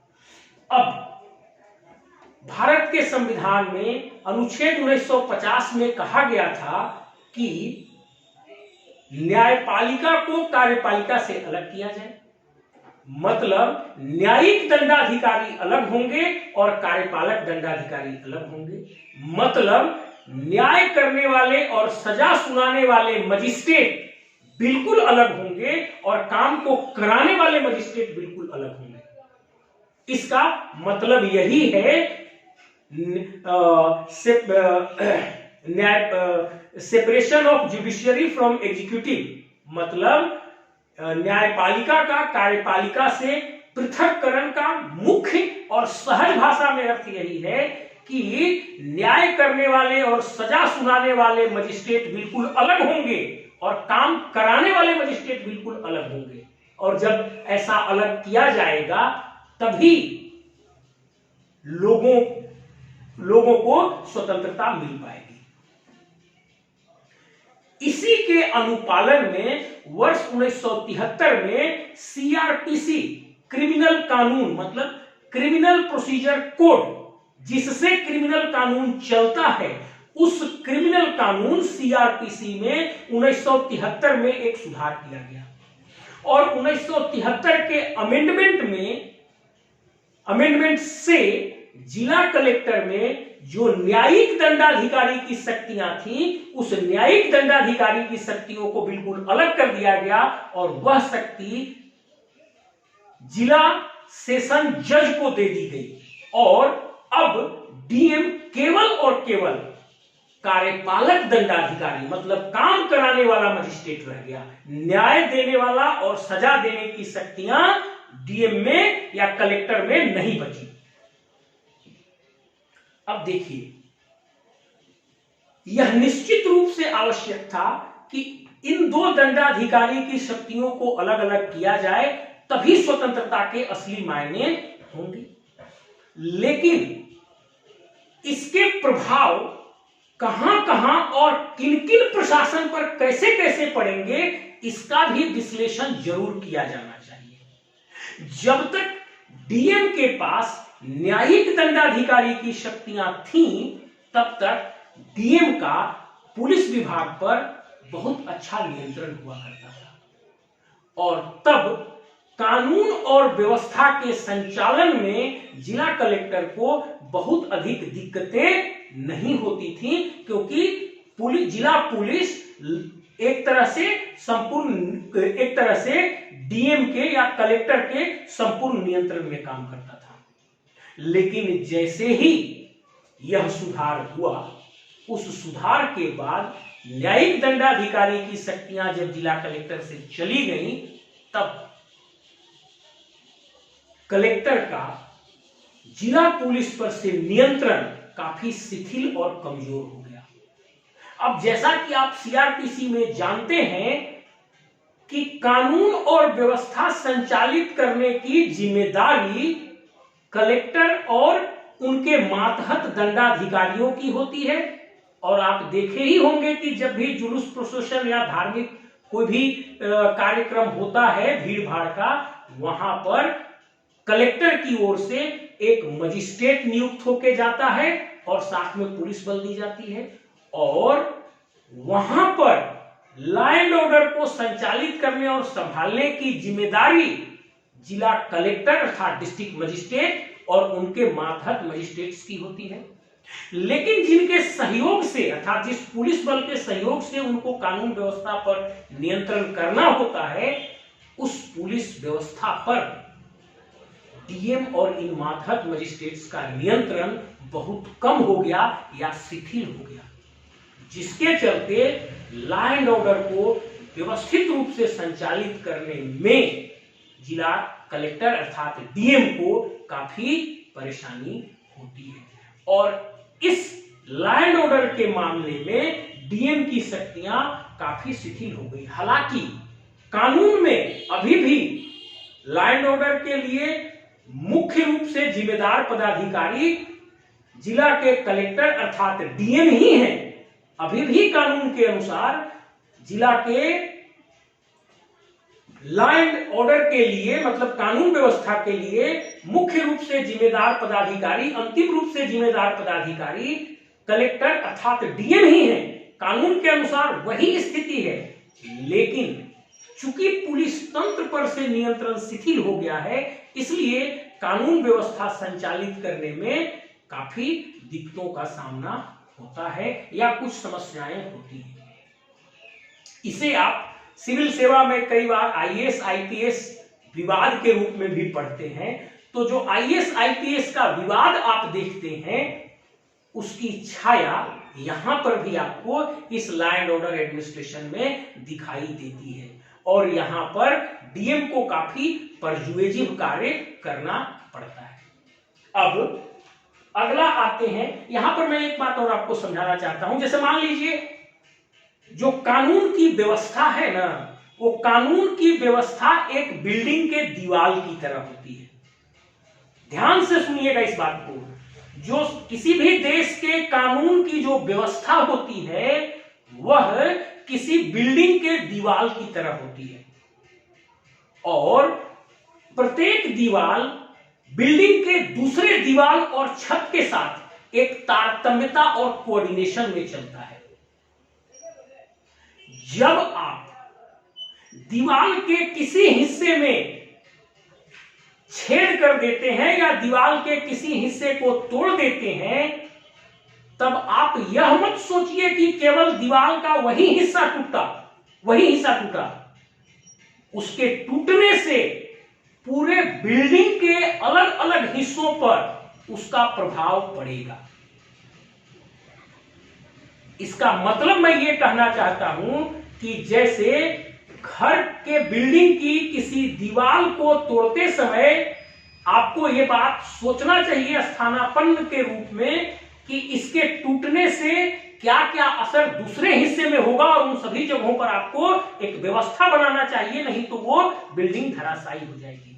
वैसे ही प्रशासन में एक कानून दूसरे कानून के साथ, एक व्यवस्था दूसरे व्यवस्था के साथ एक तारतम्यता में काम करता है, और किसी एक व्यवस्था में आप जब परिवर्तन करते हैं तो केवल वही व्यवस्था परिवर्तित नहीं होता, उसके साथ साथ कई अन्य प्रशासनिक व्यवस्थाएं प्रभावित हो जाती हैं और संतुलित हो जाती हैं। ध्यान से आप समझिएगा, मैं यहीं पर समझाना चाहता हूं। जो सीआरपीसी में यह सुधार हुआ, तो इस सुधार से डीएम और जितने भी दंडाधिकारी हैं, कार्यपालक दंडाधिकारी, उनका नियंत्रण पुलिस विभाग पर से शिथिल हो गया। लेकिन लॉ एंड ऑर्डर की जिम्मेदारी डीएम के ऊपर और इन्हीं कार्यपालक दंडाधिकारियों के ऊपर बनी रही। कानून व्यवस्था को संचालित करने की जिम्मेदारी आज भी डीएम, एसडीएम और कार्यपालक दंडाधिकारी के ऊपर ही बनी हुई है। लेकिन जिनके माध्यम से कानून व्यवस्था लागू करना है अर्थात पुलिस तंत्र, उस पर से नियंत्रण बिल्कुल शिथिल हो गया है। अब इससे न केवल लॉ एंड ऑर्डर एडमिनिस्ट्रेशन प्रभावित हुआ, बल्कि सिविल प्रशासन के कई ऐसे कार्य हैं जहां पुलिस बल की जरूरत होती है और बिना पुलिस बल के कार्यों को नहीं किया जा सकता। जैसे आबकारी विभाग को ले लीजिए, जैसे डीटीओ या डिस्ट्रिक्ट ट्रांसपोर्ट ऑफिसर को ले लीजिए, और कई ऐसे जांच कार्य ही हैं जहां पर आपको पुलिस बल की जरूरत है, जहां शक्ति की जरूरत है। तो इस सुधार से न केवल लॉ एंड ऑर्डर एडमिनिस्ट्रेशन प्रभावित हुआ और लॉ एंड ऑर्डर के मामले में डीएम की शक्तियां प्रभावित हुई, बल्कि इससे सिविल प्रशासन भी प्रभावित हुआ और कई जगहों पर सिविल प्रशासन को भी समस्या होती है, क्योंकि कई सिविल प्रशासन के कार्यों में भी बल की आवश्यकता होती है और उस बल पर कोई नियंत्रण, उस बल पर डीएम का और मजिस्ट्रेट का नियंत्रण काफी शिथिल हो गया। अब इस परिस्थिति में इस सीआरपीसी सुधार से न केवल लॉ एंड ऑर्डर प्रभावित हुआ और लॉ एंड ऑर्डर के मामले में डीएम की शक्तियां प्रभावित हुई, बल्कि सिविल प्रशासन के कार्य भी प्रभावित हुए।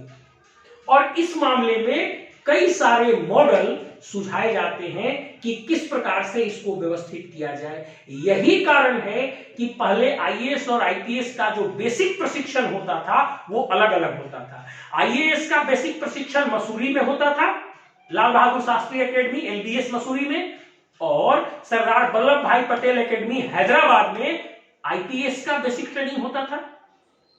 लेकिन आईएएस और आईपीएस के बीच एक तारतम्यता बनाने के उद्देश्य से ही आईएएस और आईपीएस दोनों का बेसिक प्रशिक्षण एलबीएस मसूरी में कराया जाने लगा, ताकि प्रारंभिक प्रशिक्षण दोनों का एक साथ होने से इनके बीच तालमेल बेहतर होगी, और जब आईएएस और आईपीएस के बीच तालमेल बेहतर होगी तब सिविल और पुलिस प्रशासन के बीच एक तालमेल की बेहतरी की आशा की जा सकती है, जिससे प्रशासन को बेहतर किया जाएगा। लेकिन जैसा हर्बर्ट साइमन कहते हैं कि मूल्यों पर प्रशासन नहीं चलता, तथ्यों पर प्रशासन चलता है। और जिस दिन मैं हर्बर्ट साइमन के निर्णयन का क्लास लूंगा, उस क्लास में मैं आपको समझाऊंगा कि मूल्य क्या है और तथ्य क्या है। थोड़ा सा यहां मैं समझाता हूं। आप सड़क पर चलते हैं और सड़क पर बीच में लकीर बनाई हुई है, आपको बाईं ओर चलना है और एक आदमी को दाईं ओर चलना है। आने वाले को अपनी बाईं ओर और आपको अपनी बाईं ओर चलना है। लेकिन अब ये आपके मन पर निर्भर है कि आप उस लकीर को पार करेंगे कि नहीं करेंगे। मूल्य ये है कि आपको लकीर नहीं पार करना चाहिए, लेकिन आप उस मूल्य को कितना मानेंगे और जब जरूरत पड़ेगी आप उस लकीर को पार कर सकते हैं। हर्बर्ट साइमन कहते हैं कि मूल्यों पर प्रशासन नहीं चलता। अब इसी बात को समझिए, यदि सड़क के बीच में एक पार्टीशन वॉल बना दिया जाए 2-3 फीट का, तब अब वो मूल्य नहीं रह गया, अब वो तथ्य हो गया, वो डिवीजन लाइन तथ्य हो गया। अब आप चाह के भी इस पार से उस पार सड़क में नहीं जा सकते, आपको बाईं ओर ही कंपल्सरीली चलना पड़ेगा। और हर्बर्ट साइमन जो निर्णय के द बेस्ट थिंकर हैं, वो कहते हैं कि प्रशासन तथ्यों पर चलता है, मूल्यों पर नहीं। कब तक मनुष्य मूल्य को मानेगा और कब उस मूल्य को छोड़ देगा, इसका कोई भरोसा नहीं है। प्रशासन को सुचारू चलाने के लिए प्रशासन को तथ्यों पर आधारित होना चाहिए, और जब तथ्य पर आधारित रहेगा तब उस बात को मानना मनुष्य के लिए बाध्यकारी होगा और तभी प्रशासन संचालित होगा। तो इस स्तर से कुछ सुधार, कुछ सहयोग हो सकते हैं और कुछ प्रशासन में बेहतरी हो सकती है, लेकिन यह कंप्लीट सॉल्यूशन नहीं है। कुछ लोग यह मॉडल भी बताते हैं, कुछ थिंकर, कुछ विचारक यह भी मॉडल बताते हैं कि जिला स्तर पर पुलिस के 2 विंग किए जाने चाहिए, पुलिस प्रशासन के 2 विंग किए जाने चाहिए। एक क्रिमिनल पुलिस के लिए, मतलब एक क्रिमिनल कार्यों के लिए, जो कि कंप्लीट रूप से सुपरिंटेंडेंट ऑफ पुलिस के नियंत्रण में काम करेगा और जिससे जिससे क्रिमिनल कानून किसी के दबाव में नहीं आएगा। और पुलिस प्रशासन का एक विंग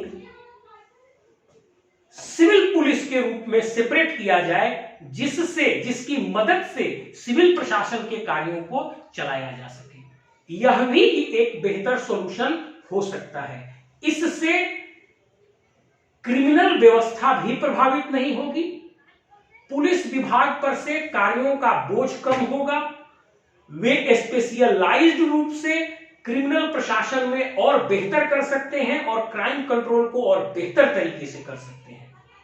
और यह व्यवस्था सुपरिंटेंडेंट ऑफ पुलिस के नेतृत्व में अक्षुण्ण बनाए रखी जाए और इसके साथ साथ एक सिविल विंग पुलिस प्रशासन का तैयार किया जाए, जिसकी मदद से सिविल प्रशासन के अन्य कार्यों को संचालित किया जाए। इससे पुलिस प्रशासन पर से बोझ कम होगा, उनका स्पेशलाइजेशन बढ़ेगा और सिविल प्रशासन भी अपने कार्यों को बेहतर तरीके से संचालित कर पाएगा। यह भी कुछ थिंकर सुझाव देते हैं।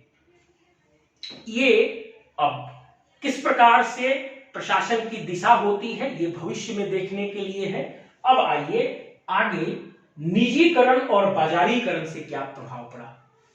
आप जानते हैं 1980 के दशक से ही विश्व के अन्य देशों में, पाश्चात्य और अमेरिका जैसे देशों में बाजारीकरण और निजीकरण अधिक बोलबाला पर था। भारत में भी 1990-91 के दशक से बाजारीकरण और निजीकरण का बोलबाला हुआ और प्रशासन के क्षेत्र में निजी संस्थानों को, एनजीओज को और सिविल सोसाइटी को अधिक से अधिक जगह दी गई। यह माना गया कि गुड गवर्नेंस को लागू करने के लिए निजी संस्थानों का मदद लेना आवश्यक है, नहीं तो सरकार अकेले इस समय प्रशासन को नहीं संचालित कर पाएगी। अब इस परिस्थिति में विकासात्मक कार्यों में निजी संस्थान और एनजीओज भी शामिल हो गए। तब यहां पर कलेक्टर की भूमिका अब फिर से परिवर्तित हुई। इसी समय मैं फिर रिपीट करता हूं, बाजारीकरण और निजीकरण से निजी संस्थान और एनजीओ शामिल हुए और भारत में जब पंचायती राज व्यवस्था लागू हुई तो जिला स्तर पर त्रिस्तरीय पंचायती व्यवस्था के चुने हुए प्रतिनिधि भी आ गए। तब कलेक्टर का रोल यहां विकास प्रशासन में परिवर्तित हो गया। अब यहां कलेक्टर का रोल डायरेक्ट एग्जीक्यूटर से एक कोऑर्डिनेटर के रूप में ज्यादा परिवर्तित हो गया। अब कलेक्टर विकास प्रशासन में सरकार के कार्यालय, निजी कार्यालय, एनजीओ और पंचायती राज के चुने हुए प्रतिनिधियों के बीच तालमेल बिठवाकर प्रशासन के कार्यों को आगे बढ़ाता है। मतलब यहां पर कलेक्टर डूअर से एक रेफरी या एक कोऑर्डिनेटर के रूप में आ गया। मतलब विकास प्रशासन में कलेक्टर अब मुख्य रूप से डूअर या एग्जीक्यूटर से एक कोऑर्डिनेटर के रूप में आ गया और निजी संस्थान, एनजीओ, पंचायती राज संस्थाएं और सरकारी कार्यालय, इन सभी के बीच एक समन्वय स्थापित करके विकास प्रशासन को आगे बढ़ाता है। अब लोगों में पॉलिटिकल अवेयरनेस काफी बढ़ गई है। आरटीआई जैसे कानून, राइट टू एजुकेशन जैसे कानून आ रहे हैं। झारखंड में मुख्यमंत्री जनसंवाद जैसा व्यवस्था लाया गया था। अभी वर्तमान में सरकार आपके द्वार जैसी व्यवस्था लाई गई है, जिसमें अभी जिला प्रशासन के सभी पदाधिकारी और ऑफिस अलग अलग पंचायत में जाकर काम करते हैं। तो इस तरीके से भी यहां भी डीएम के रोल में एक परिवर्तन हुआ है और अभी डीएम पहले कम सोशल हो सकते थे, लेकिन ये उनको अधिक सोशली ओरिएंटेड बना दिया है। सोशली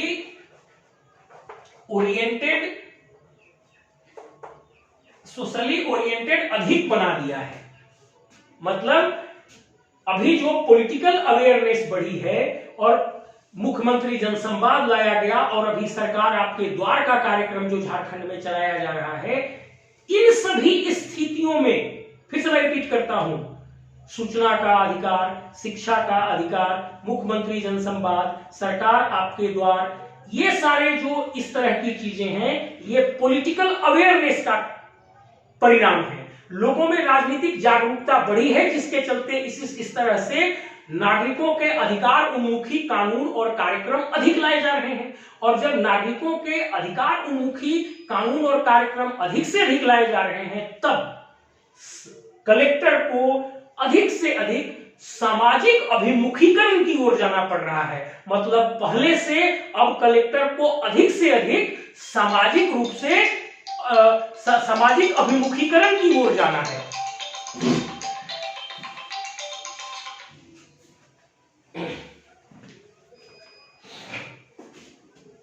अब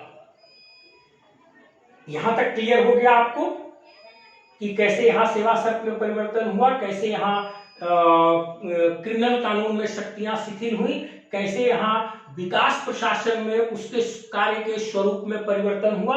अब यहां पर आपको सामाजिक अभिमुखीकरण के बारे में पता चला। अब यहां आ गया डिजिटलाइजेशन। डिजिटलाइजेशन से दो बातें हुई। एक तो विभाग स्तर से, राज्य और केंद्र स्तर से वीडियो कॉन्फ्रेंसिंग के माध्यम से अलग अलग तरीके से सीधे क्षेत्रीय प्रशासन पर नियंत्रण किया जाने लगा। और उसी तरीके से जिला कलेक्टर का भी अपने मातहत कार्यालयों और पदाधिकारियों पर नियंत्रण बढ़ा। मतलब डिजिटलाइजेशन न केवल नागरिकों को सशक्त किया, नागरिकों के अधिकार को सशक्त किया, बल्कि इसने प्रशासन को बहुत अधिक फैसिलिटेट भी किया, बहुत अधिक फैसिलिटेट किया। और इससे केंद्र सरकार, राज्य सरकार का नियंत्रण जिला प्रशासन पर बढ़ा और साथ ही जिला कलेक्टर का अपने मातहत कार्यालयों पर भी नियंत्रण अधिकाधिक रूप में बढ़ा। इससे प्रशासन में और बेहतरी हुई और डिजिटलाइजेशन ने कलेक्टर को अधिक से अधिक सशक्त बनाया। इस प्रकार अब मैं इसको समराइज करता हूं इन्हीं 5 बिंदुओं पर।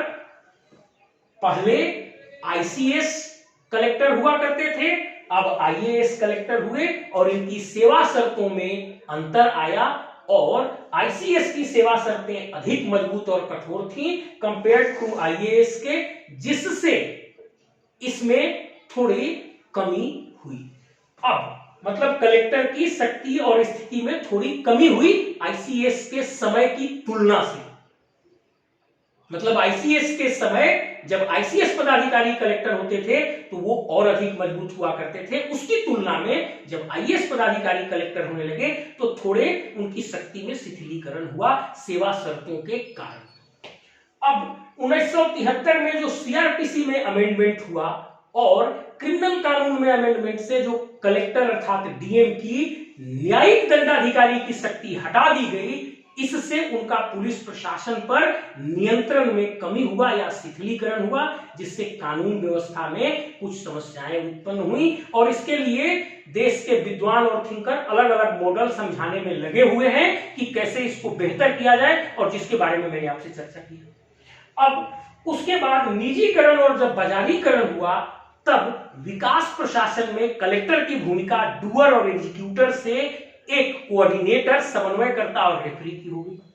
अब उसके बाद पॉलिटिकल अवेयरनेस बढ़ने से, अलग अलग प्रकार के कानून, अधिकार अभिमुखी कानून आने से कलेक्टर को समाज के साथ अधिक घुलने मिलने की आवश्यकता हुई और सामाजिक रूप से अभिमुखी होने की जरूरत हुई ताकि उस समाज के साथ वो तारतम्यता बिठा सके।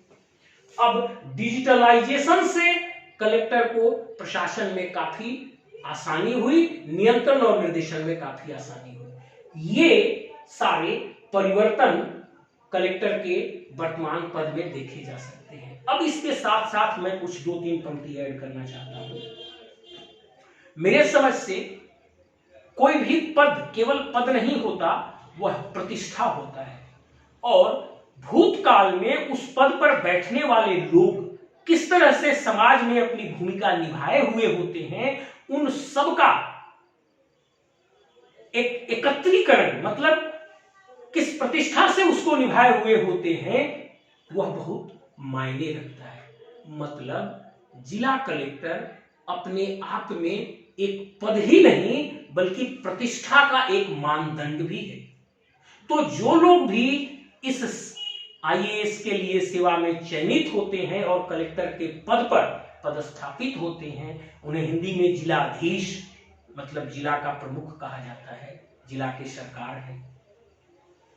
तो ये उनकी भी जिम्मेदारी बनती है कि वो उस नैतिकता को, प्रतिष्ठा के उस उच्च मानदंड को बनाए रखें, और जब वे नैतिकता और प्रतिष्ठा के इस उच्च मानदंड को बनाए रखेंगे तभी जाकर प्रशासन सही ढंग से संचालित होता रहेगा, प्रजा की विश्वास और प्रतिष्ठा उनके प्रति होगी, और तभी जिला का प्रशासन बहुत बेहतर ढंग से संचालित किया जाता रहेगा। आप देख लीजिएगा कई सारी जगहों पर जहां कानून शिथिल है या जहां कानून में कोई शक्तियां नहीं है, वहां भी यदि जिला के कलेक्टर कोई आह्वान करते हैं पब्लिक से भी, तो कलेक्टर की अभी भी इतनी प्रतिष्ठा भारतीय जनमानस में बची हुई है कि वे जिला कलेक्टर की बात को आसानी से मान लेते हैं, और कई बार पब्लिक प्रशासन को सहयोग भी करती है। हो सकता है उनके मातहत पदाधिकारी अपील करें तो बात न माने, लेकिन कलेक्टर की प्रतिष्ठा भारतीय जनमानस में अभी भी इतनी बची हुई है कि कलेक्टर यदि किसी बात के लिए अपील करते हैं जिस पर कोई कानून की शक्ति उनमें नहीं है, तब भी नागरिक उनकी बातों को मानते हैं और प्रशासन को सहयोग प्रदान करते हैं। मतलब यह है कि जो भी व्यक्ति कलेक्टर के पद पर पदस्थापित होते हैं, उनकी ये जिम्मेदारी अभी भी बनती है कि वे उस उच्च नैतिकता और उच्च प्रतिष्ठा रूपी मानदंड को स्थापित रखें, तभी वो इस पद को सुशोभित कर पाएंगे और इस प्रशासन को संचालित कर पाएंगे। मेरे समझ से जिला प्रशासन और जिला कलेक्टर का लेक्चर आज इस 5वें लेक्चर के साथ ये क्लास समाप्त होता है। अगर पूरा क्लास सुनने के बाद आपको ये लगे कि यह आपके लिए उपयोगी है, इससे आपको ऐसी जानकारी और ज्ञान प्राप्त होती है जो न केवल परीक्षा के लिए बल्कि आपको आम जनजीवन में भी बहुत महत्वपूर्ण होगी, तब आप इसे जरूर लाइक और सब्सक्राइब कीजिएगा। और यदि आपको लगे कि ये अनुपयोगी है, तब आप इसे डिसलाइक भी जरूर कीजिएगा और कमेंट में बताइएगा, उसके अनुसार मैं सुधार लाने की कोशिश करूंगा। Thank you.